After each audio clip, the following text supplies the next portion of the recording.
All right. Welcome, welcome. Paradigm Shifters. It must be Transformation Tuesday. Yep. And today is Tuesday, November 9th, 2021. And a beautiful day in the neighborhood. And Paradigm Shifters, we are a global, growing global community of people dedicated to shift and uplift the planet. Good. Yeah. So we've got and right now we're about 1,200, a little over 1,200 members strong, and this goes out all over. So welcome to Gratitude Month. Gratitude in all things is our theme for November, and we have a special guest today. One of my old buddies. Yeah. Well, We but are old a long buddies. time. Yeah. We're old and we're buddies. Doreen Cumberland and Doreen and I have known each other for years. And I remember when you were writing your book, and we were sitting on a bus and you were telling me your story, and I was mesmerized because I had not lived outside of the United States. And you were telling me some beautiful stories, women to women stories about the women that you knew. So let me tell you a little bit more about Doreen Cumberland. She helps expats, global nomads, and returnees create happier, easier, and more successful transitions around the globe. And Doreen's a certified coach and a 25-year veteran as a licensed teacher of success principles. And she coaches, speaks, and writes about the principles. So Doreen's a native of Scotland, and she worked for the British government and corporate America as well. So check out the name, the author of the name of this book. I love it because I remember when this was being birthed. Yeah. She's the author of Life in the Camel Lane, Embrace Your Adventure and Arriving Well, Yeah. Stories of Identity, Belonging, and Rediscovering Home After Living Abroad. Doreen is currently developing her second book on repatriation, right? Oh. And I love the name of this book, Home Again, Jiggity Jig, the Reentry Guidebook, Best Practices for Returning Home After Living Overseas. So you've lived in 7 countries on 4 continents, including Yep. the Middle East. Yep. Yes. Well, so I'm going to turn this over to you, Doreen, and with your experience, strength, and hope to people around the globe, because there's so much going on right now with reentry and people moving and Hmm. refinding their way, and maybe some of the challenges or how you help them. So take it away. And where are you this time? For all of our people that just tuned in, where are you right now? Right now, I am in Port Townsend in the Pacific Northwest. We are currently digital nomads. We're former expats, and we have lived overseas. My husband and I together, between us, have lived overseas over 60 years. We don't look that old, do we? I hope. But anyway, we are what I would call serial expats. And we have returned and repatriated to America. But we became digital nomads after that, which is a whole new exciting adventure of actually being nomadic. And human beings, up until the first 10,000 years that we know about human beings, we were all nomadic. And so our lives now, people have looked at nomadism and like gypsyism, and it's similar, but it's a little different. And now with all of the challenges and all of the opportunities and tech and Bitcoin, everything is driving us in the direction that people are willing to live bigger lives and include more adventure.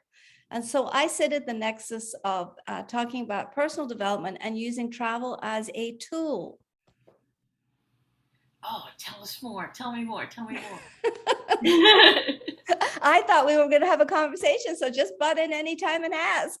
Travel as a tool to I go. believe that travel is one of the greatest tools of transformation. I mean, let's face it.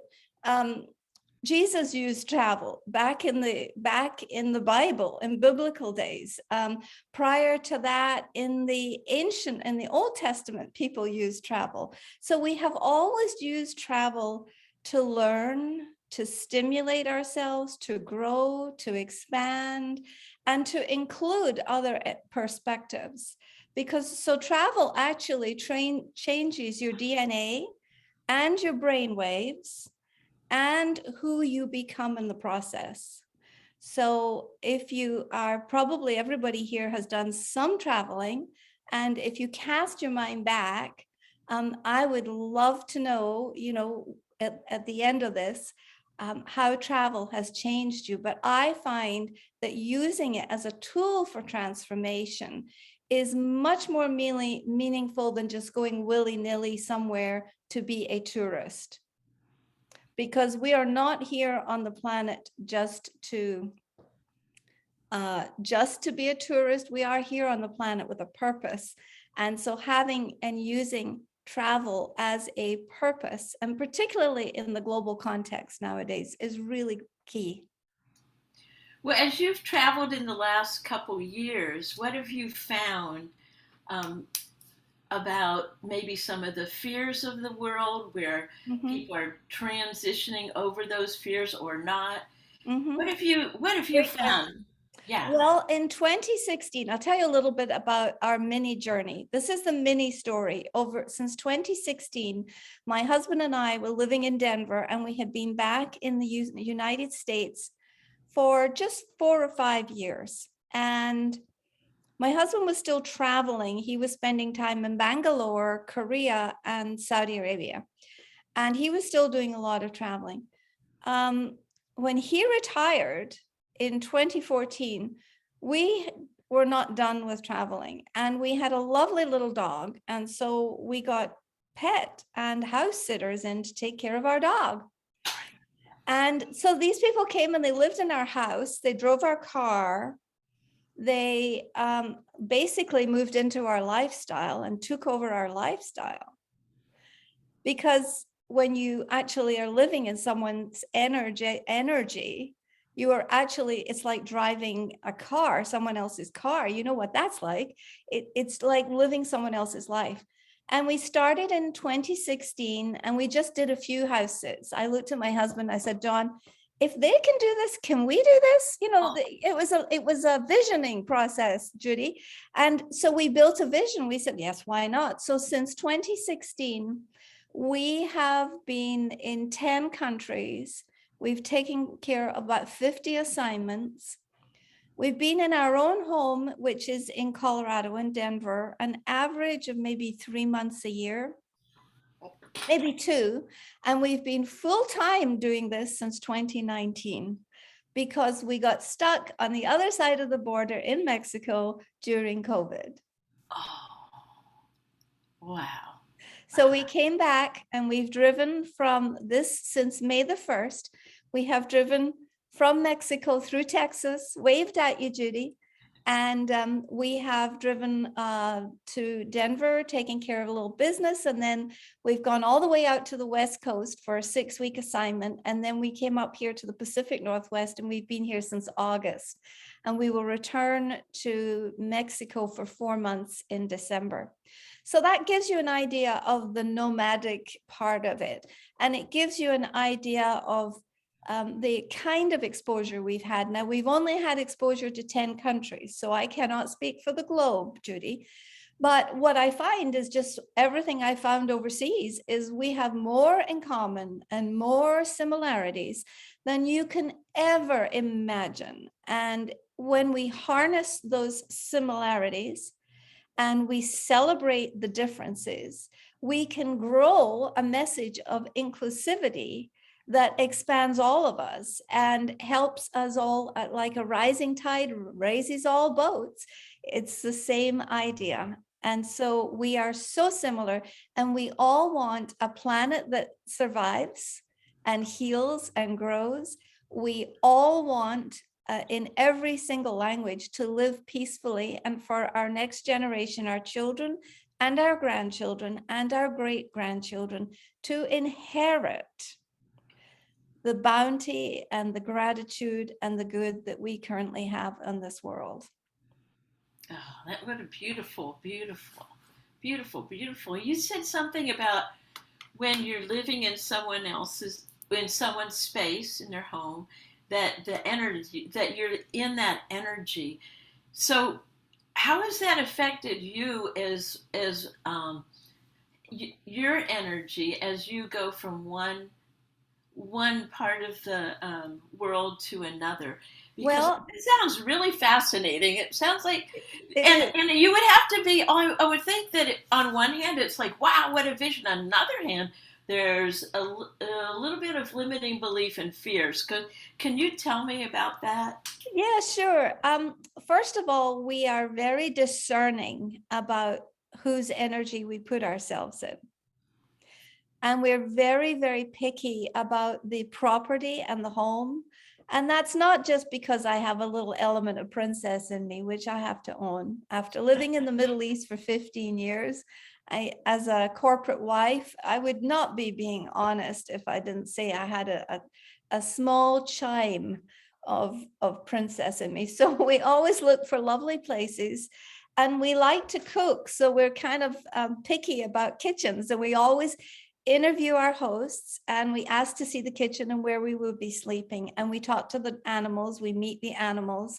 And so I'm finding now that it's beginning to be a bigger grind only because we're doing shorter sits. When we go somewhere and we're there for a month to 2 months, it's not so energetically difficult. Because you find a pace, and we're traveling in our car with bicycles right now. So we've been getting out, we've been biking, we've taken these bikes, we've biked in Utah, we've biked in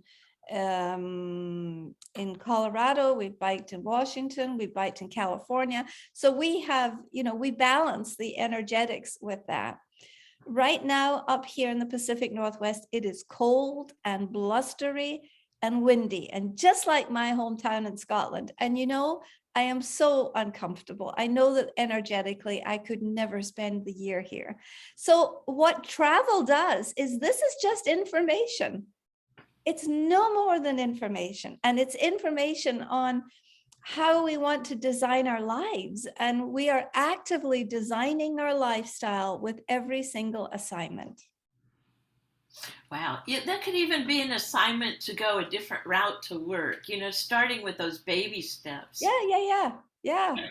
So, what would you suggest, like in what are some of like because you help people also relocate and with Yes. your coaching and stuff. Yeah. So, could you tell me some of the limiting beliefs or paradigms that they come up with, and how you would So yeah. I'm working on building a course right now, actually, Judy, for families who are becoming digital nomads, because there's a lot of young families, from 20s up to their 50s, who are wanting to take their kids, get out of the US or other countries that they've been locked down in for so long and have felt very limited by. And sorry. And they are interested. And some of the limiting beliefs are, how can I do this? Where do I start? What are my baby steps? And that's what I'm course building right now is, how to build a vision. What's the picture in your head? And then answer all these questions in sequence, because there's lots of people who are now traveling the world with their kids. And the education that it gives these kids, Judy, you know this. Yeah. From your background and your teaching, when you can put a child in a different environment and in a different perspective, and teach and let them hear another language. One of the things I miss is living alongside a language I don't understand. And my Spanish is not very good. But I feel more comfortable in a language that I don't understand than I do in the US, because everything you hear, you can understand. And there's lots of things you don't want to understand. You might just want to block a lot of it out. And so there's that.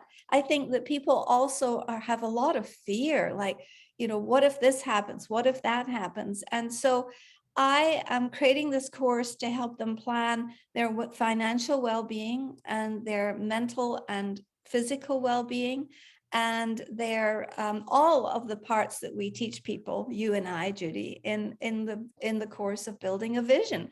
And how would that look, and how to take the baby steps to start practicing. And maybe you don't have to sell your house and do it for 10 years. Maybe you just need to do it one step at a time, because we are great examples of doing that now. But before we went to Saudi Arabia, I just thought about this the other day. In 1992, my daughter was born, and 21 days later, we interviewed with Aramco, Saudi Aramco, which was a corporation my husband ultimately went and worked with. And in the first 4 years of her life, she lived in Bakersfield, California, Los Angeles, Yokohama, Japan, Ras Tanura, Saudi Arabia, and Dhahran, all in the first 5 to 6 years of her life. So we were nomads. That was pretty nomadic. And you can do it like that, even working for a corporation. If you have remote work and you are a remote worker, you can take yourself on the road. It is entirely possible. And you do not need to be limited by this construct of home and the way everybody else around you thinks, because that's one of the challenges, is everybody else's thoughts. That's so true. That's so true. And I love what you said when you talked about you feel more comfortable in with a language you don't understand. Is that something that stretches your brain cells, that keeps Yes. you going on? Tell me more about how that was, or how Well, that. I also wrote a book called Arriving Well on repatriation. And this third book that I'm currently writing, Home Again, Jiggity Jig, is really about the repatriation process, which is a horrible word because in the US, we associate that with dead soldiers coming home. Oh. And that's how the word used to be used alone. And so I'm trying to put a reframe on that to teach people that, where you have the greatest pain is where you possibly have the greatest opportunity. Oh, I love that. Can you say that again? I'm going to write that one down. Where we have the greatest amount of pain is frequently where we also have the greatest amount of opportunity to grow. Oh. And so, what was I talking about? I lost. Well, I was talking about where you're with a language you don't understand. Yes. So as expats, when you move overseas, we let our guard down bit by bit by bit. Pieces fall away from us. And Fiona is in Grenada. She knows this. Parts of us fall away, and old parts of us fall away, and not including our own language, but we adopt and fall in love with. I fell in love with Saudi Arabian food. I fell in love with Saudi Arabian people. I also fell in love with Japanese people. We make space in our lives, the things we love. And we fall in love with a new life and a new lifestyle. And that doesn't just affect where we are. It's not a superficial experience. It changes our brain waves, our patterns. It changes our sense of taste. When I came back to this country, my ears longed to hear Arabic. The big, and I just missed all my Arabic words. My tongue misspeaking my very poor Arabic. My eyes just still long to drive downtown and see calligraphy, beautiful calligraphy on stores. Now, I didn't know what it meant, but I could tell that was a tailor shop, or this was Kentucky Fried Chicken in Arabic. I mean, there were other signs and I could function. But that changes your brain, and it also changes what's possible. Wow, this sounds like a recipe for longevity coming up here. Oh, I don't know. I hope so. Well, what if you could come up with one or two whatever, or a tool for anyone we're global in here, that is thinking or considering or moving to a whole new world, a whole new part of the world, even if it's moving across town. What is it that you would love to, put out there? Well, I think we these paradigms still get me. And I lived in eight countries, including Mexico, because we spent a lot of time there. So I would say that allow your mind to stretch, allow your mind to grow, and be expansive and be inclusive of everything you find and everyone you find. Wow. Fall in love with life. That's what I'd say. I'd say fall in love with life that is right in front of you. The language, the food, the culture, the people, the traditions, the music, and fall in love with all of it, because you only have this one life. Oh, wow. Bless, bless, bless. Wow. Thank you so, so much. Well, we have a tradition here at Paradigm Shifters to put a blessing on you. And so, what if you could have anything in the world, anything at all, what would you love to have us hold for you? Oh, that's very sweet. What I would love is just we have a repositioning. I call it a repositioning, and we have one of those on this weekend, and then the next weekend, and then Thanksgiving, and then we leave for Mexico 2 days later. There's a dog just arrived back behind me who's making noise. Sorry. And so I would just love for all of that to be calm and easy and tranquil, and just really stay in a calm space of energy and carry the love forward. Oh, okay, here we go. Ready to catch it? Whoosh! And so it is. Thank you so much for coming on. And we Thank so you. appreciate all the work that you're doing all over the globe, because you are a light. And as you travel, you take your light with you. And that's so what we need right Yeah. now. Yeah. Aw. Thanks, Judy. This was great. We need to talk sometime off. Amen. All right.